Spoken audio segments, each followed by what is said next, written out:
The twin suns of Ralvec Prime scorched the arid wastelands with an unrelenting heat, baking the ground into a cracked, dusty expanse of desolation. The desert winds were dry and dead, carrying no comfort, only grit and the sharp scent of scorched metal. This was not a world for healing. It was a place where things came to die. Among the twisted remains of a convoy, a lone figure lay barely visible beneath sand and debris. Girani, a young Alari scout, was bleeding and broken, her slim form half buried in the reddish dirt. Her leg was shattered beneath a collapsed hoverhauler, and her smooth violet skin was mottled with bruises and deep gashes. The convoy she had been riding in was supposed to be a routine patrol, but it had turned into a massacre. Raiders, brutal, merciless, had descended from the sky in modified speedcrafts. With plasma rifles and rusted blades, they tore through her squad like meat through vapor. The attack was fast, chaotic, and devastating. She had fought. They all had. But it hadn't mattered. They were outnumbered, outgunned, and unprepared. And when the raiders left, so did the rest of her unit. Not a single soldier came back for her. It wasn't even malice, she thought bitterly. It was indifference. She wasn't a high-value officer. She wasn't carrying sensitive data. She was just Girani, young, inexperienced, disposable.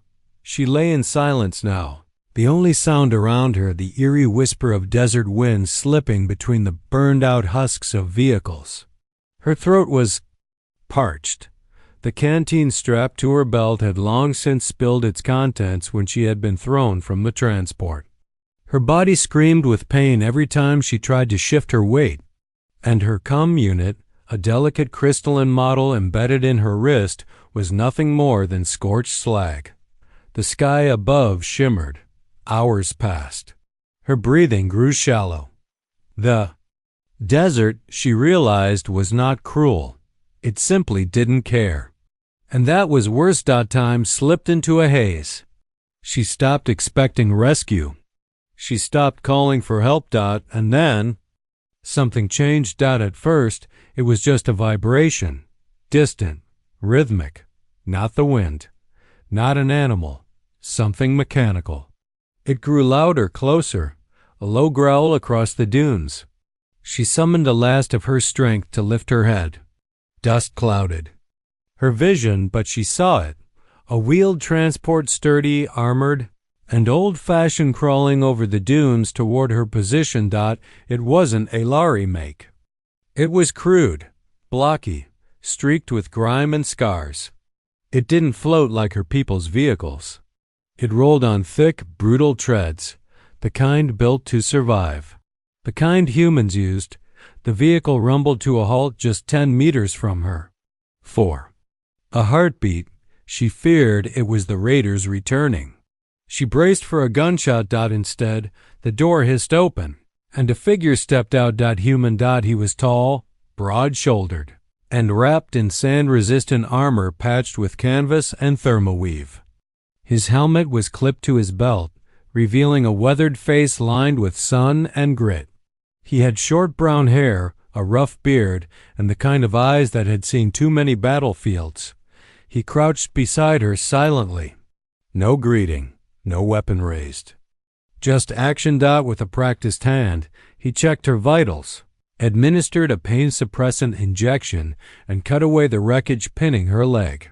His hands were steady, but there was something gentle in the way he worked, like this wasn't his first time pulling someone back from the edge. Girani tried to speak, but all she managed was a weak rasp. Why? The man didn't answer. Not right away. He wrapped a thermal blanket around her shoulders, lifted her carefully in his arms, and walked her to the transport. Inside, the space was cramped but equipped. Old Terran medkits, rations, water packs, even a cot bolted to the wall. He laid her down, attached in 4, and finally, with a half smirk, gave her a single reply. You look like hell. Let's fix that. To Girani, the words were strange, brusque, even. But they were warm, too. honest, not like the polished talk of military officials or the cold detachment of command. Jirani awoke in darkness soft, quiet, unfamiliar. The aching heat of Ralvek Prime's twin suns had been replaced by a cool, dim interior. Her head throbbed, but she was no longer lying in the dirt. Her body rested on something firm but cushioned, wrapped in a thermal blanket that smelled faintly of oil and metal. Tubes fed fluids into her arm. Her leg, though still tender, was bound and splinted. She blinked up at the ceiling of the transport, a patchwork of welded steel and exposed wiring. Her fingers brushed the cot beneath her, worn thin from use. Someone had carried her here, patched her wounds, given her water, and even bothered to keep her warm. The human. He was sitting at the front of the transport, one hand on the steering mechanism, the other adjusting dials on an aging navigation screen. The vehicle rumbled beneath them, crawling steadily across the vast desert. He hadn't noticed she was awake. Why? Her voice came out dry and cracked, barely above a whisper. But the man heard it. He glanced back. "You're awake, good." She repeated the question, stronger this time. "Why? Help me?" He didn't answer right away. Instead, he passed her a dull gray ration bar and a canteen.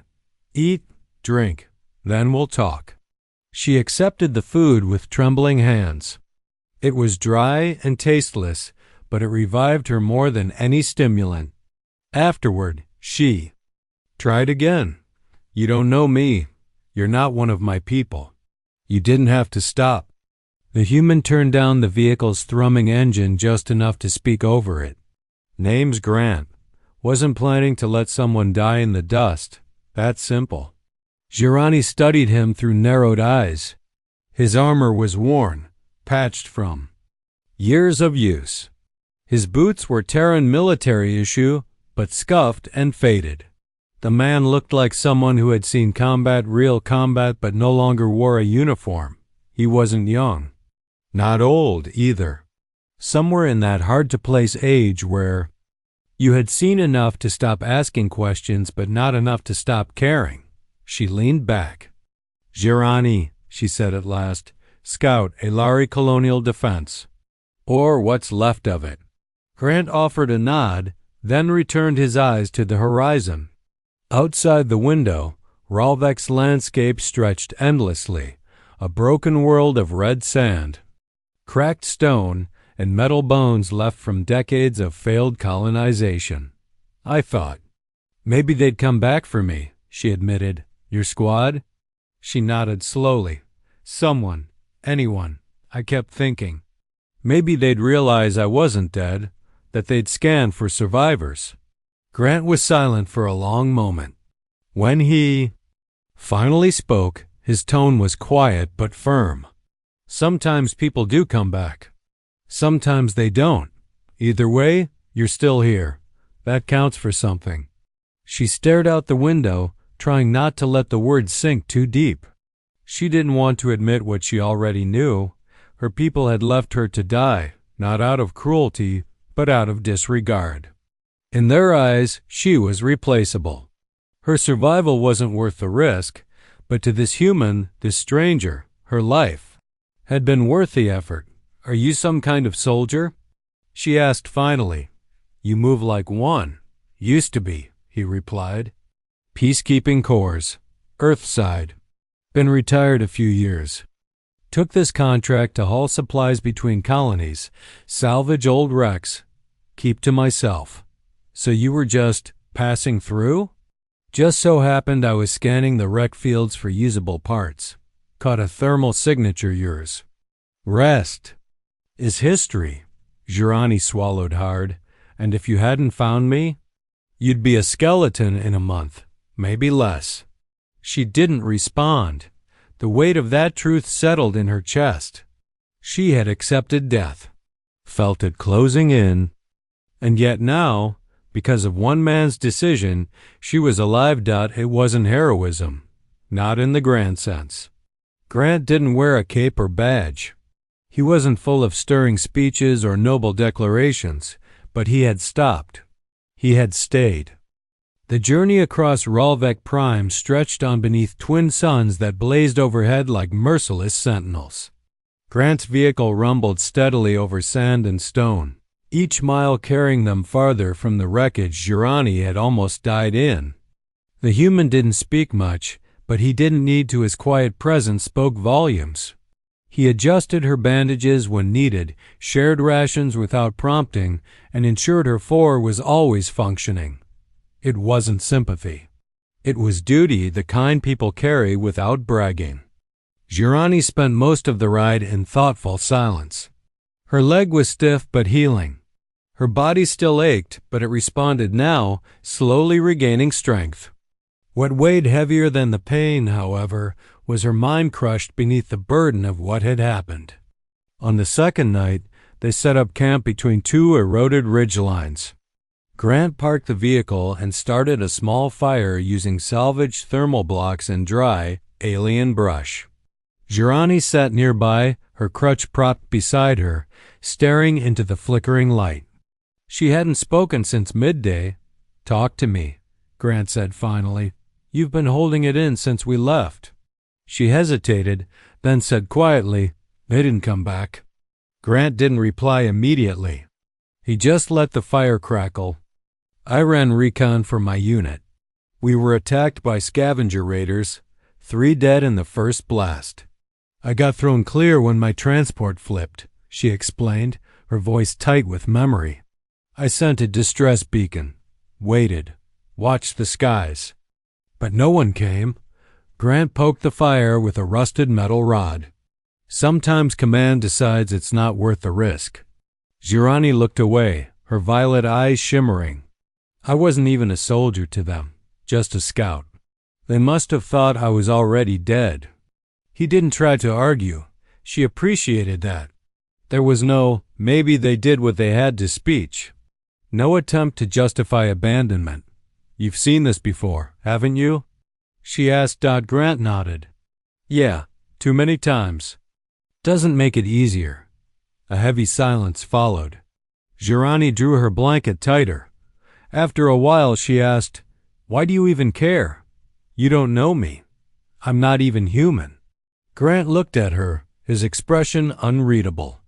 "When I was stationed on Urek 5, we ran peacekeeping between 2 species at war. Had a patrol team go missing in a canyon. One of them was from Earth. The others weren't. Command pulled out after 48 hours, said the risks were too high." "What happened?" "I went back alone.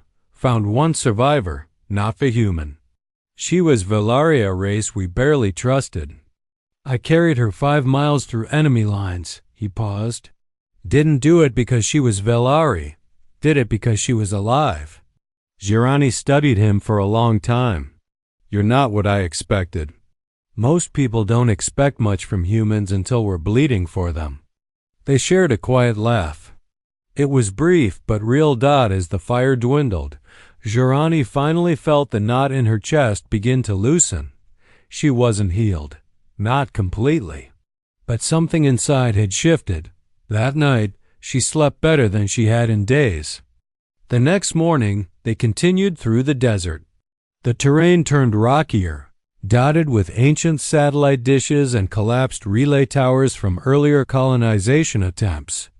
They passed a derelict bunker where rusted bones still lay in the entryway, their armor fused to the metal floor.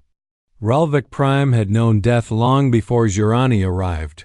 She just became its latest almost victim. And then, as they rounded a ridge, the radar pings. Grant said, scanning the screen, 3 bikes, light frame, fast. Jirani's pulse spiked. Raiders? Almost certainly. She grabbed the blaster he'd lent her, still awkward in her grip, but familiar enough now. "We can outrun them, right?" Grant's tone hardened. "Not on this terrain, but we can fight. 3 against 2? Grant gave her a sideways glance. 3 against us. That's their mistake. For the first time, Jirani saw a different side of him. Not the quiet caretaker, not the helpful wanderer, but the trained killer. The soldier. She realized in that moment that Grant wasn't some lost traveler. He was a man who had seen war, survived it, and never stopped carrying it in his bones. He handed her a second power cell. "They'll flank us. I'll handle the left. You cover the right. If you freeze, we die." "I won't," she said, more confidently than she felt.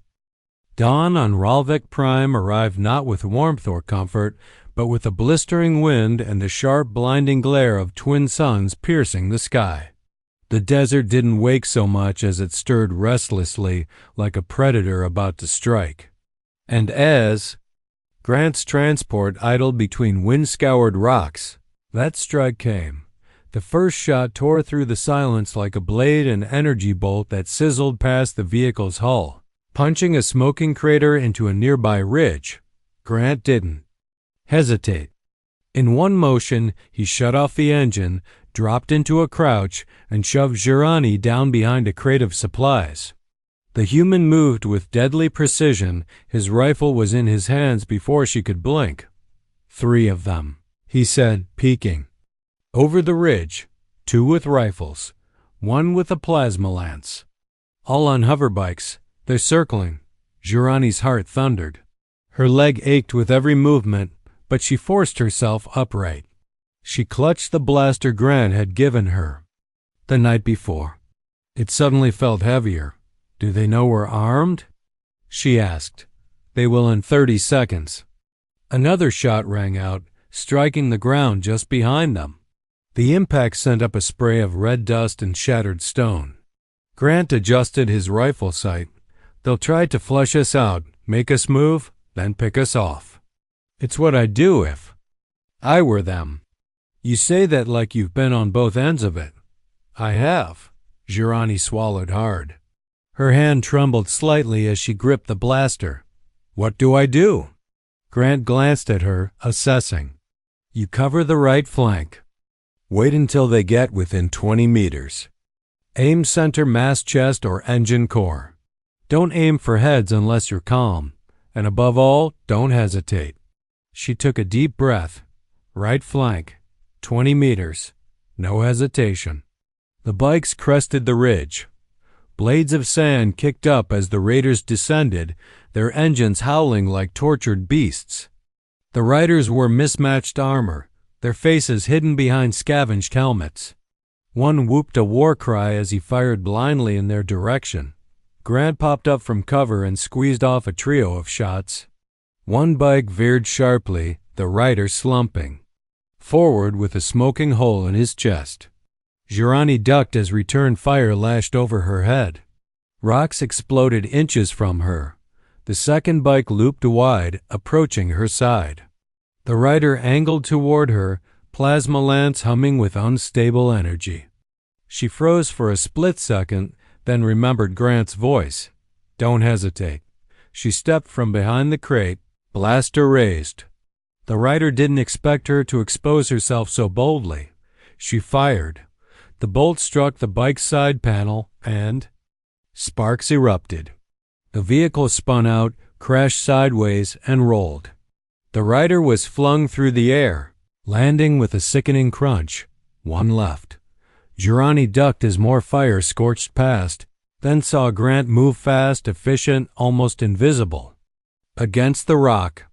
He circled around, rising behind the last raider just as the biker reoriented. A single shot ended it.